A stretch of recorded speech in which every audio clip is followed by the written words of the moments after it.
أشار المصدر إلى أنه تم القبض أيضا على 3 سيارات تابعة للعناصر الإرهابية بالقرب من جبل الغيل بعد مقتل 5 عناصر من المجموعة الإرهابية التي كانت تستقلها أثناء المواجهات معهم، وألقي القبض على 2 من تلك العناصر. كما تم الاستيلاء على كميات من الأسلحة والذخائر، منها مدفع هون عيار 81 ومدفع ب10 ورشاش 12/7 كانت على متن تلك السيارات.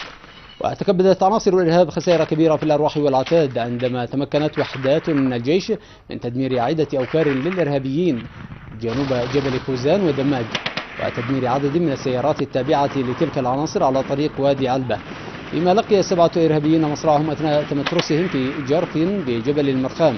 كما تمكنت وحدات عسكرية وأمنية من تطهير عدد من المناطق المجاورة لمنطقة العقاب وجبل وهبان، ولقي 6 منهم مصرعهم في منطقة المكاش، وجرح آخرون، فيما لاذ من تبقى منهم بالفرار.